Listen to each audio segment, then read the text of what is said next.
আলাইহিস সালাম ওনার ছেলেকে কিছু অ্যাডভাইস করেছিলেন, উপদেশ। বাবা হিসেবে আমরা আমাদের ছেলে মেয়েদের অ্যাডভাইস করি না?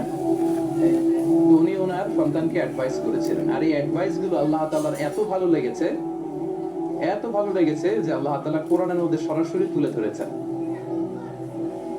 তার মানে আল্লাহ তাআলা বোঝাতে চান আমরাও যেন আমাদের সন্তানদেরকে অ্যাডভাইস গুলো করি। এবং আপনি অবাক হবেন, আমরা যখন তাফসীরের ইন ডেপথ তাফসীরে যাব, ভিতরে ঢুকবো, আপনি অবাক হবেন যে 3000 বছর আগের সেই উপদেশমালা কিভাবে মডার্ন টাইমের সাথে এত প্রাসঙ্গিক হতে পারে।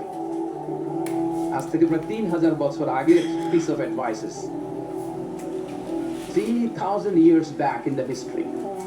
এত আগের উপদেশ দেখুন যে মনে হচ্ছে বর্তমান সময়ের জন্য এই উপদেশগুলো আল্লাহ ধরে ধরে কোরআনে তুলে ধরেছেন। এই জন্য আমাদের ছেলে মেয়েদেরকে আমরা কি নসিহত করব, এত দিকে তাকানোর দরকার নেই। বাসায় যে সূরা লুকমান খুলবেন, 31তম সূরা, 12 নম্বর আয়াত থেকে 19 নম্বর আয়াত পর্যন্ত, এই 8টা আয়াত আল্লাহ যা বলেছেন আপনি আর ভাবি মিলে সন্তানদেরকে এটা শোনাবেন। Good enough. আর কিছু হয়। প্রিয় ভাইরা, সন্তান আল্লাহর দেওয়া অনেক বড় নেয়ামত। আল্লাহু আকবার। নেককার সন্তান আল্লাহর কাছে চাইতে হয়, চেয়ে নিতে হয়। নবীরা দোয়া করেছেন, রব্বি হাবলি মিনাস সালিহিন, আল্লাহ নেককার সন্তান দেন। হে আল্লাহ, নেককার পুণ্যবান সন্তান দেন। আল্লাহ এমন সন্তান দেন যাদেরকে দেখলে আমাদের চোখ জুড়ায়। রব্বি জাআলনি মুকিমাস সালাতি ওয়া মিন যুররিয়াতি, আল্লাহ আমাকেও নামাজ কায়েমকারী বানান, আমার সন্তানকেও বানান। তো সন্তানের জন্য দোয়া করতে হয়, নেককার সন্তান চাইতে হয়। আপনারা যারা বিয়ে করেছেন এখনো সন্তান পান নাই, আল্লাহ তাআলা আপনাদেরকে অচিরেই এই সন্তান দান করে আপনাদেরকে ধন্য করুন। যারা এখনো বিয়ে করেননি, বিয়ের পরে আল্লাহ তাআলা আপনাদেরকে সন্তান দান করুক। এটা অনেক বড় নেয়ামত, এটা অনেক বড় নেয়ামত, এটা আল্লাহর কাছে চাইতে হয়। তো এই আলোচনাটা সবার সাথে প্রাসঙ্গিক। যারা বাবা তাদের তো লাগবে ইনস্ট্যান্ট, আজকে রাত্রে যেই শোনাইতে পারবেন। যারা বাবা হতে যাচ্ছেন তারাও আগে থেকে জেনে রাখলেন, ওয়েল প্রিপেয়ার্ড।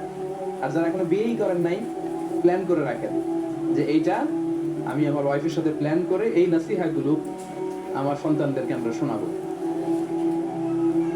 সবাই পড়ুন ইনশাআল্লাহ। এবার প্রশ্ন করে উত্তর দেন। সূরাটার নাম কি? মাক্কি না মাদানী? কত নম্বর সূরা কোরআনের? 31 নম্বর সূরা। আচ্ছা প্রিয় ভাইয়েরা, কালামুল্লাহ মাজিদে কুরআন আল কারীমে আল্লাহ তাআলা মানুষের নামে মোট 8টি সূরা দিয়েছেন। মানুষের নাম কয়টি? এর মধ্যে 6টি সূরা 6 জন নবীর নাম। 6টি সূরা 6 জন। সূরা হুদ, সূরা ইউসুফ, সূরা ইউনূস, সূরা মুহাম্মদ, সূরা নূহ, সূরা ইব্রাহিম। এই 6 জন নবীর নামে 6টা সূরা। আর মানুষের নামে মোট 8টা, নবীর নামে গেল 6টা, আর রইল কয়টা? 2টা। আল্লাহর প্রিয় ভাজন একজন বান্দা এবং একজন বান্দির নামে আল্লাহ আরো 2টা সূরা দিলেন। আল্লাহর প্রিয় বান্দি মারিয়াম আলাইহিস সালাম, ঈসা আলাইহিস সালামের মা, ওনার নামে একটা সূরা আছে না? কি নাম? সূরা মারিয়াম। আর আরেকটা হচ্ছে এই যে সূরা লুকমান, উনি কিন্তু নবী না। তাহলে আবার বলি, মানুষের নামে আল্লাহ তাআলা কোরআনে কয়টা সূরা দিয়েছেন?